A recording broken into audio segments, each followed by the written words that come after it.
so basically we have this dye, Red 3. It's one of a whole long list of dyes that have been in the spotlight recently, but Red 3 is a particularly interesting one and came up because of its connections to cancer, because it has been found to cause tumors in lab rats.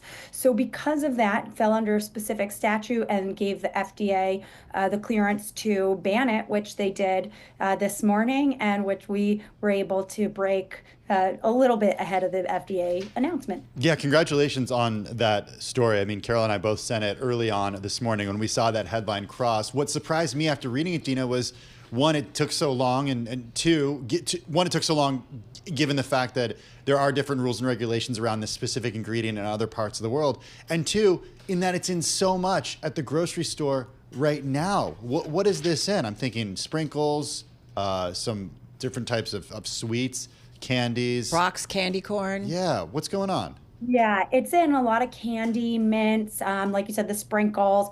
It's in things like Strawberry and Sure from Abbott, and you might find it in other drugs. It's pretty popular in the categories that it's in, and it's funny. This is definitely one of those things that, like, once you see it, you start looking at all the ingredient labels, and you're like, oh God, wow, this is in quite a lot of stuff.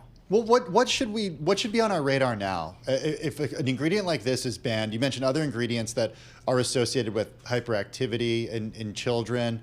What should kind of be on our radar as conscious consumers? Because yes, the government is taking action now, but I would venture to say, and I think a lot of people out there argue, there is a lot in our food that isn't necessarily good for us.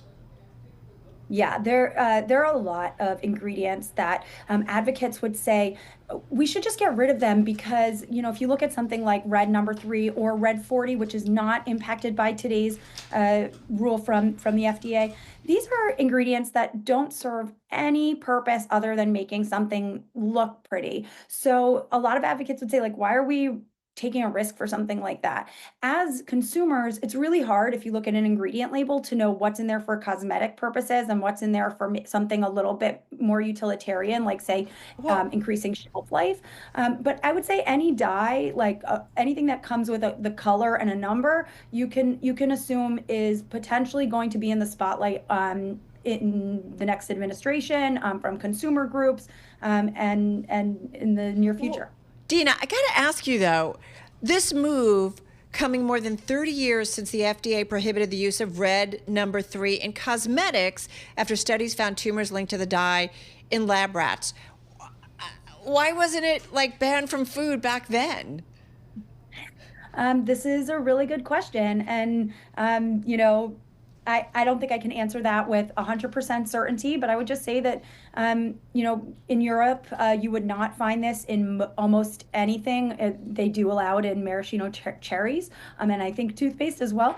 But here, we just don't have the same kind of, we don't regulate our food the way they do in Europe. We have a little bit looser standards.